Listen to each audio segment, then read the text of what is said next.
माझ्या YouTube चॅनलमध्ये आपले सहर्ष स्वागत.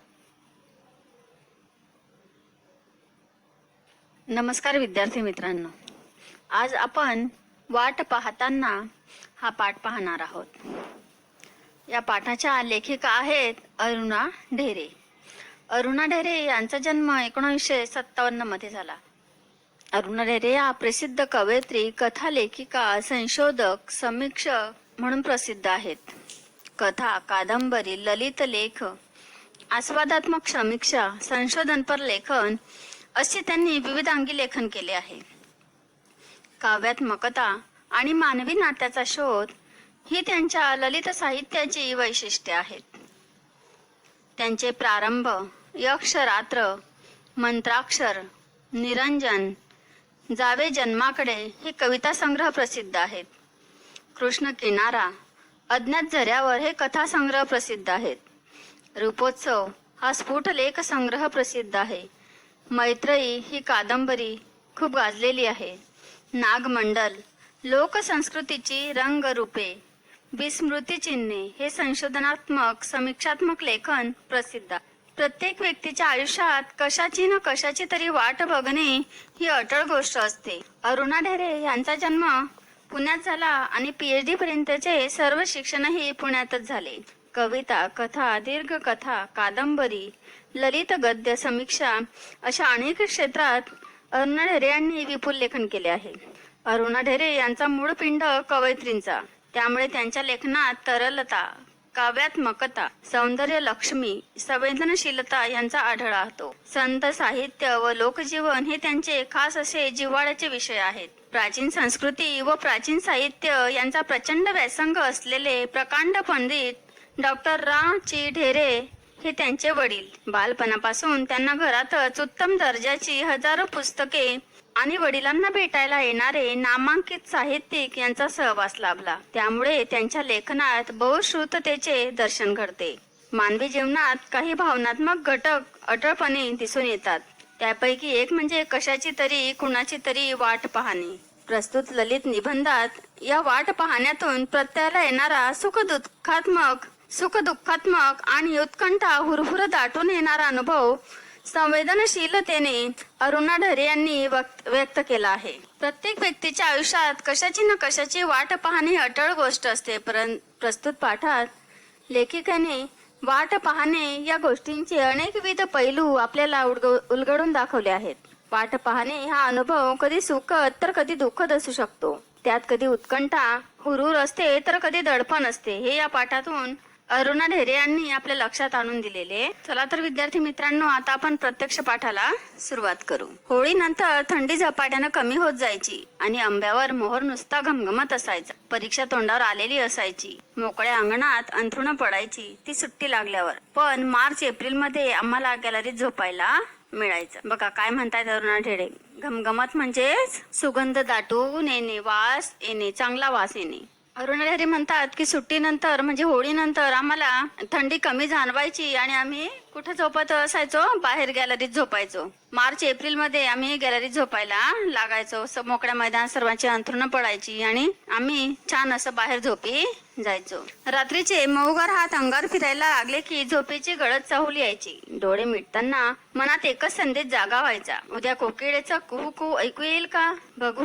पहाटे पहाटे गाढ झोपेत असतानाच तो कुहू कुहू आवाज कानावर यायचा आणि त्या आवाजाची वाट पाहण्याचं सार्थक होऊन जायचं. काय म्हणतात अरुणा ढेरे. होळीनंतर परीक्षा संपल्यावर अंगणात झोपण्याची संधी ही आम्हाला मिळत असे. मोकळ्या नैसर्गिक वातावरणात, स्वच्छंद अशा वातावरणात सकाळी कुहू कुहू ऐकू येईल अशी आशा बाळगत असताना केव्हा तरी आमचा डोळा लागायचा. म्हणजे आम्ही वाट पाहायचो कशाची तर कोकिळेच्या कुहू कुहूची. आणि रात्री झोपतानाच आम्ही असा विचार करायचो की सकाळी कुहू कुहू ऐकू येईल. पहाटे पहाटे झोपेत असताना केव्हा तरी तो मधुर कुहू कुहू आवाज ऐकू येतो आणि तो ऐकू यायचा पण. सुट्टीची वाट पाहणं, अंगणात झोपायला मिळण्याची वाट पाहणं, कुहू कुहू आवाजाची वाट पाहणं, ही सर्व वाट पाहण्याची सुरुवात अरुणा ढेरे यांनी व्यक्त केली आहे. सुट्टीची वाट पाहणं तर तेव्हापासून सुरू झालेलंच असायचं. अभ्यासाचा आळस नसायचा, पाठांतर आवडायचं, नेमले आणलेली पुस्तकं गोष्टीच्या पुस्तकांइतकीच परत परत आवडीनं वाचली जायची. पण अभ्यासाचं वही पुस्तक जरा बाजूला झालं रे झालं की सुट्टीची आठवण उसळी मारून वर यायची. त्या अंगणातलं हजारी मोगऱ्याचं झाड, शनिवार वाड्यात सकाळी सकाळी जाऊन वेचून आणलेली बकुळीची फुलं,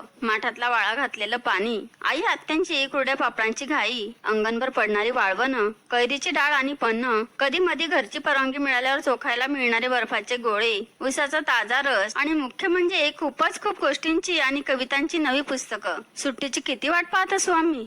खूप सुंदर असं सुट्टीत आम्ही काय काय करणार आहोत किंवा काय काय करतो हे सर्व वर्णन अरुणा ढेरे यांनी आपल्याला सांगितलेलं आहे. हजारी मोगरा म्हणजे अनेक फुलांचा गुच्छ येणारे मोगऱ्याचे झाड. बघा काय म्हणतात अरुणा ढेरे की त्या मार्च एप्रिल पासूनच आम्ही सुट्टीची वाट पाहत असायचो. म्हणजे पाठाचं नावच खूप सुंदर आहे बघा, वाट पाहताना. प्रत्येक गोष्ट कशी दाखवली इथे, वाट पाहताना दाखवलेली आहे. काय म्हणतात अरुणा ढेरे बघा, शनिवार वाड्यात सकाळी सकाळी जाऊन वेचून आणलेली बकुळीची फुलं, माठातले वाळा घातलेले थंडगार असे पाणी, आई आत्यांची कुरड्या पापडे करण्याची घाई, अंगणभर टाकलेली वाळवण, कारण तेव्हा ऊन भरपूर असतं त्यामुळे आपण ही सगळी कामं करत असतो. कैरीची डाळ आणि पन्हे, बर्फाचे गोळे, उसाचा ताजा रस, गोष्टींची व कवितांची शेकडो पुस्तके, या सगळ्यांसाठी सुट्टीची आम्ही आतुरतेने वाट पाहत असू असं अरुणा ढेरे म्हणतात. आमच्या भल्या मोठ्या वाड्यात पुष्कळ बिराडं असली तरी अख्ख्या वाड्याला मिळून असलेला एक चौथा मजला म्हणजे माळाच होता. सुट्टीची वाट पाहताना माळ्यावर जाऊन पुस्तकांच्या गराड्यात बसण्याच्या अद्भुत कल्पनेने अगदी आतून मन फुलून येई. पुस्तकांची वाट पाहण्यात एक गंमत होती. एक वेगळंच जग तिथे भेटत होतं. न पाहिलेले देश, न पाहिलेली माणसं, न अनुभवलेले प्रसंग, अनोळखी तरी पण आपले वाटणारे, ओळखीचे धागे जुळणारे, न जुळणाऱ्या गोष्टी सुद्धा किती थक्क करणाऱ्या. बघा खूप सुंदर असं वर्णन अरुणा ढेरेने केलेलं आहे. ज्यांना आपण ओळखत नाही त्यांची सुद्धा, ज्यांना कुठे काही आपल्याला माहित नाही तरी सुद्धा आपण त्यांची वाट पाहत असायचो. गराडा म्हणजे गर्दी करून घातलेला वेढा. म्हणजे जग असंही असतं तर मला केवढं तरी नळपण भेटत होतं आणि शब्दांची जादू कळत होती. मी वाचत होते त्या गोष्टी, तो इतिहास, ती गाणी कोणीतरी रचलेली होती, लिहिलेली होती. जे सुचलं, जे लिहावंसं वाटलं ते कसं लिहू शकली आहेत ही माणसं. मला भाषेची ताकद समजत होती, लेखकाच्या प्रतिभेची ताकद समजत होती. म्हणून पुस्तकं वाचण्याची वाट पाहण्यात उन्हाळ्याच्या आधीचा काळ इतका वेळ लावायचा की बस. बघा कशासाठी उन्हाळ्याची वाट पाहायची ते, तर पुस्तकं, नवीन नवीन गोष्टींची पुस्तकं त्यांना वाचायला मिळायची. नवीन देश, न पाहिलेली माणसे, सर्व अनुभवाला मिळायचं म्हणून ते सुट्टीची वाट पाहत असायचे. न पाहिलेले देश, न पाहिलेली माणसे, न अनुभवलेले प्रसंग, अद्भुत थरारक गोष्टींनी भरलेले वेगळ्याच जगाचे पुस्तकातून त्यांना दर्शन घडायचे आणि म्हणून त्या सुट्टीची वाट पाहायच्या की जे पुस्तक आपण कधीच वाचलेले नाही, जे देश आपण कधी पाहिलेले नाही, त्याचं सर्वांचं दर्शन त्यांना कशातून घडायचं, पुस्तकातून घडायचं. आणखी एक वाट पाहणं होतं पोपटाच्या थव्यांचं. आमच्या घरामागे एक मोठं उमराचं झाड होतं. ऊन तापण्याचे दिवस आले त्याचे थवे उमरावर येऊन उतरायचे. कशा तरीचं पानाचं गाठी गाठीचं ते झाड जेव्हा पिक्या उमरांनी आणि राहूच्या हिरव्या पंखांनी इतकं सुंदर होऊन जायचं. मी वाट पाहायचे त्या थव्यांची, त्या लालसर गोड झालेल्या उमरांची. माझ्या मनात जाग्या होणाऱ्या कितीतरी सर्वच गोष्टींची आपण वाट पाहत असतो असं अरुणा ढेरे यांचं म्हणणं आहे. कशाची वाट पाहायच्या त्या, तर उमराच्या झाडाला ते उमराचे फळ पिकतील. घरामागचे एक मोठे उमराचे झाड पोपटाच्या थव्यामुळे हिरवेगार होऊन जाय आणि ते उंबर असतानाच या उमराच्या झाडावर पूर्ण पोपटांचा थवाचा थवा बसायचा आणि याची त्या वाट पाहत राहायची. पुढे मग कवितेचं ओठ मी चांगलं घट्ट धरून ठेवलं. तिची माझी मैत्रीच झाली. काय म्हणतात त्या अरुणा ढेरे की पुढे कशाचं बोट घट्ट पकडलं मी, तर माझ्या कवितेचं. तिची माझी मैत्रीच झाली. आपण कधी पण केव्हा पण मैत्रिणीला हाका मारतो, तिच्याकडे धावतो, तिच्या बरोबर भान विसरून मनातलं वाटेल ते बोलतो. इथे फक्त एक फरक होता, तिला हवं तेव्हा ती माझ्याकडे यायची, कधी रात्री, मध्यरात्री सुद्धा. पण मला मात्र कधी कधी खूप वाट बघायला लावायची. मी हाक मारल्यावर हमखास येईलच असं नसायचं कवितेचं. मग तिची वाट पाहणं, अस्वस्थ होणं, कशातच मन लागेनासं होणं, आई आत्यांची ती बोलणी खाणं. आज ते वाट पाहणं आठवलं तरी मी पुन्हा हुरहुरते. उमराच्या पिकल्या फळांवर पोपटाचे हिरवे पंख पुन्हा उतरून यावेत असं उगाच वाटत राहतं. खूप सुंदर असं कवितेची मैत्री अरुणा ढेरे यांनी केलेली आहे. त्या म्हणतात की माझी यानंतर कशाची मैत्री झाली, कवितेची, आणि मी ते कवितेचं बोट कधीही सोडलं नाही, ते चांगलंच घट्ट धरून ठेवलं. मी तिला केव्हाही बोलवायची पण ती प्रत्येक वेळेस यायची असं नाही. कवितेशी मैत्री झाली. ही मैत्री विलक्षण, वेगळीच अशी होती. कवितेची स्फूर्ती आपल्याला हवी तेव्हा होत नसते. ही स्फूर्ती जागृत होण्याला वेळ, काळ व ठिकाण याचे कोणतेही बंधन नसते. ती केव्हाही येते. तिला रात्र, मध्यरात्र, दिवस काहीही कळत नाही. आपण जरी तिला कितीही बोलवलं तरी तिला यायचं त्याच वेळेस ती येत असते. म्हणजे त्याच वेळेस आपल्याला कविता स्फुरत असते. आमची आत्या तेव्हा उरुडी कांचनच्या मराठी शाळेत नोकरी करायची. तेव्हा आजच्या सारखी उरुडीला सहज जाण्याजोगी वाहनांची सोय नव्हती. त्या सकाळी 8 वाजताच घरातून जायची. बस पकडून रेल्वे स्टेशनला जायची. मग पॅसेंजरना उरुडी, परतताना तसंच गाडी पुष्कळदा उशिरा सुटायची. पुन्हा पुणे स्टेशनवरून बसनं घरी परतायला तिला कधी 9:30 सुद्धा व्हायचे. आम्ही भावंड तेव्हा तिची वाट बघत वाड्याच्या दिंडी दरवाजात उभे राहायचो. आत्या येईपर्यंत वाट बघून रडू गड्याशी दाटलेलं असायचं. ती आली की धाकटा भाऊ झेप टाकून तिला लोंबकळायचा आणि मी रडू आवडत असायची. सगळा शोष निपटून तिच्या जवळ घेण्यानं शांत वाटायचं. तिला नोकरी करणं भाग होतं आणि आमचं वाट पाहणं अटळ.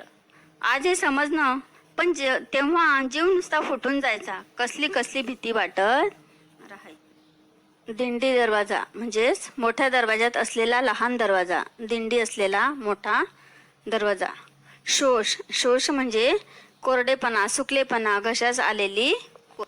बघा, त्या म्हणतात की माझी आत्या नोकरी करायची आणि त्यावेळेस नोकरी करणं तिला गरजेचं सुद्धा होतं. ती घरून निघायची, बसने जायची, परत पॅसेंजर पकडायची, परत तिकडनं ती तशीच यायची. ती सकाळी 8ची निघायची तर तिला रात्रीला किती वाजायचे घरी यायला?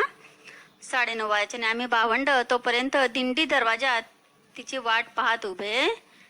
आत्या उरुडी कांचनला नोकरीसाठी जाई. ती सकाळी 8 वाजता घरातून बाहेर पडे आणि रात्री 9-9:30 वाजता घरी परते. तिला उशीर झाल्यामुळे ती येईपर्यंत अनामिक भीतीमुळे वाट पाहण्याचा अनुभव थोडा व्याकुळच होता. बघा, एक भीती राहायची मनात की आत्या घरी कधी येईल. आम्ही तिची वाट पाहत बसलेलो असायचो. अलीकडे एक सुरेख परदेशी सिनेमा पाहिला. चिनी cinema, postman in the mountain हे त्याचं नाव. पहाडी प्रदेशामधला एक जुना पोस्टमन आजारी पडतो म्हणून त्याच्या जागी त्याच्या मुलानं काम करायचं ठरतं. मुलगा काही फारसा उत्सुक नसतो त्या कामाला, पण शेवटी पत्रांचा थैला पाठीवर घेऊन वडिलांबरोबर कामाची माहिती करून घेण्यासाठी निघतो. वाहनाची सोय नसलेल्या लहान लहान वाड्या वस्त्या पायी चालत हिंडायच्या हे वाटतं तितकं सोपं नव्हतं. बघा, एक सुंदरसं पिक्चरची स्टोरी यांनी इथे सांगितले. चिनी सिनेमा आहे तो. त्या सिनेमाचं नाव आहे पोस्टमन इन द माउंटन. हा पोस्टमन आजारी पडतो आणि आजारी पडलेल्या पोस्टमनचं काम त्याच्या मुलाला करायचं असतं. मुलगा या कामासाठी खूप उत्सुक नसतो, पण वडिलांसाठी तो ते काम करण्याचं ठरवतो. वडिलांसोबत तो त्या कामाचं माहिती करून देण्यासाठी निघालेला असतो. या ज्या वाड्या वस्ती असतील खेड्यापाड्यांच्या पहाडावरच्या, या पायदळ हिंडावं लागत असतं आणि तितकं हे काम सोपं नाही. एका वस्तीवर दोघं बाप लेक येतात. तिथं एका झोपडीशी एक अंध म्हातारी बसलेली असते. पोस्टमन आल्याचं तिला बरोबर समजतं. ती आनंदून जाते. पत्र हातात घेऊन ती स्पर्शानं त्याचा आनंद भोगते. पोस्टमनलाच ते वाचायला सांगते. म्हातारीच्या मुलाने तिला पाठवलेलं ते पत्र असतं. त्यांना आपल्या आईची खूप प्रेमानं विचारपूस केलेली असते. तिला घेऊन जायला तो लवकरच येणार असल्याचं त्यानं लिहिलेलं असतं. ते सगळं ऐकताना म्हातारीच्या तोंडावर खूप समाधान असतं. बघा, पोस्टमन इन द माउंटन या चिनी सिनेमाची स्टोरी अरुणा ढेरे यांनी आपल्याला सांगितली आहे. त्या म्हणतात की हे दोघं पोस्टमन बाप लेकरच वाचायला लावते. त्या आईची त्या मुलानं अगदी प्रेमळपणे विचारपूस केलेली असते. मुलगा जेव्हा पुढे होतो तेव्हा त्याला दिसतं की बापाच्या हातात मुळी कोरा कागदच आहे, त्यावर काही लिहिलेलंच नाही. म्हातारी मात्र त्याच्या बापाला पुन्हा पुन्हा धन्यवाद देते, आशीर्वाद देते. तिथून लांब आल्यावर मुलाला बाप सांगतो की ती म्हातारी आपल्या दूर गेलेल्या मुलाची वाट पाहत आहे, त्याच्या पत्राची, त्याच्या येण्याची वाट पाहते आहे. तिचा मुलगा कधीच तिला पत्र लिहित नाही, तिची चौकशी करत नाही, पण तिचं वाट पाहणं पोस्टमनला मात्र सहन होत नाही. त्या म्हातारीला आनंद वाटावा म्हणून दरवेळी पोस्टमन मनानच कोरं पत्र वाचत आलेला असतो आणि म्हातारीचे शेवटचे दिवस त्यामुळे समाधानात चाललेले असतात. आता त्याच्या तरुण मुलानं त्याची जागा घेताना हेच नाटक पुढे चालवायचं आहे. बघा, खूप सुंदर अशी story postman in the mountain या पिक्चरची सांगितलेली आहे. हा पोस्टमन जेव्हा त्याच्या मुलाला घेऊन एका वस्तीत जातो तेव्हा तिथे एक अंध म्हातारी बसलेली असते. त्या म्हातारीचं पत्र तो तिच्या हातात देतो. ती त्या पत्राला कुरवाडते आणि ते पत्र त्या पोस्टमनच्या हातात वाचायला देते. तो पोस्टमन ते पत्र वाचतो आणि थोडं बाहेर आल्यावर मुलगा त्या पत्राकडे बघतो की याच्यात काहीच लिहिलेलं नाही. तेव्हा तो त्याला विचारतो की याच्यात तर काहीच नाही आहे. तेव्हा तो पोस्टमन त्याला सांगतो की ती म्हातारी नेहमीच तिच्या मुलाच्या पत्राची वाट पाहत असते आणि हे वाट पाहणं मला व्याकुळ करतं. पोस्टमनच्या जीवनावरील एक सुरेख आणि भावपूर्ण चिनी सिनेमा लेखिकांनी सांगितलं आहे. बाहेरगावी राहणाऱ्या, आपली कलाकुशली न कळवणाऱ्या, भेटायला कधीही न येणाऱ्या आपल्या मुलाची व्याकुळ होऊन वाट पाहणारी एक अंध महिला. तिची मुलाला भेटण्याची तगमग पाहून पोस्टमन तिला प्रत्येक फेरीतनं आलेले पत्र वाचून दाखवतो. मुलगा प्रेमाने चौकशी करतो आणि तिला आता लवकरच तो स्वतःकडे नेणार आहे ही बातमी वाचनातून देतो. आपल्या मुलाची व्याकुळ होऊन वाट पाहण्याचा एक अंध व असहाय्य मातेचा कातर अनुभव लेखिकांनी मांडला आहे. तो मुलगा जेव्हा त्याच्या वडिलांना म्हणतो की हे पत्र तर पूर्ण कोरं आहे, तेव्हा तो पोस्टमन त्या मुलाला सांगतो की मी जे नाटक करत आहे तेच तुला पुढे वटवायचं आहे. त्या म्हातारीचे शेवटचे दिवस तरी सुखा समाधानात चाललेले आहे. तिच्या मुलाला तिची आवश्यकता नाही. तो कधीच तिला पत्र लिहत नाही, तिची खुशाली विचारत नाही. पण माझ्याकडनं हे तिचं वाट पाहवलं जात नाही म्हणून मी तिला हे पत्र वाचून दाखवत असतो आणि हेच आता तुला पुढं करायचं आहे. शहर गावी राहणाऱ्या मुलांची पत्र हाच म्हातारीच्या जगण्याचा एकमेव आधार आहे हे ओळखलं आहे त्या प्रौढ समंजस पोस्टमननं. तो नुसता पत्र पोहोचवणारा सरकारी नोकर नाही, तो माणूस आहे, भला माणूस. आपल्या तरुण मुलाला तो केवळ पहाडातल्या वाटा आणि खेडी दाखवत नाही, तो त्याला माणसं दाखवत आहे, माणसांपर्यंत पोहोचवण्याचे पूल दाखवतो आहे. म्हातारीचं वाट पाहणं सुखाचं करण्याची रीत त्यानं मुलाला समजावली आहे. वाट पाहणं ही गोष्ट एरवी सुखाची थोडीच असते. दुःख, काळजी, भीती, अस्वस्थता, तळफळ कितीतरी गोष्टी असतात त्यात भरलेल्या. पावसाची वाट पाहणारे शेतकऱ्याचे डोळे आठवा किंवा विठूच्या दर्शनाची वाट पाहणाऱ्या संतांचे अभंग आठवा. त्या करुणाचा स्पर्श झाला की लक्षात येतं, एखाद्या गोष्टीची वाट पाहायला लागते तेव्हाच तिची किंमत कळत जाते. कित्येक मोलाच्या गोष्टी सहज मिळाल्या तर त्याचं मोलच आपल्या लक्षात येत नाही. वाट पाहताना आपण संयम शिकतो, धीर धरायला शिकतो, एखाद्या गोष्टीवरचा विश्वास घट्ट करायला शिकतो. श्रद्धा डोळस आणि पक्की होत जाते, ध्यास वाढत जातो. बघा, खूप सुंदर असं वाट पाहण्याविषयीचं वर्णन अरुणा ढेरे यांनी व्यक्त केलेलं आहे. त्या म्हणतायत की हा जो पोस्टमन आहे हा फक्त त्या मुलाला वाटा दाखवतो आहे का? नाही. तो फक्त सरकारी नोकरच आहे का? नाही. तो सुद्धा माणूस आहे. आणि माणूस असून कसा माणूस आहे तर तो भला माणूस आहे. भला म्हणजेच चांगला, सज्जन. कसा माणूस आहे तो? भला माणूस आहे. तो फक्त नोकरी करणारा नोकर नाही. आणि हा जो सरकारी नोकर आहे, हा जो माणूस आहे, हा आपल्या मुलाला त्या पहाडातल्या फक्त वाटा किंवा खेडी दाखवत नाहीये, तर तो काय दाखवतोय? तिथले माणसं दाखवतोय. त्या माणसांपर्यंत आपण कसं पोहोचायचंय ते तो दाखवत आहे. आणि म्हातारी अशी वाट पाहत असतानाची प्रत्येक रीत त्या मुलाला त्यांनी समजवली आहे की या म्हातारीला पुढे असंच आपण समजवायचं आहे.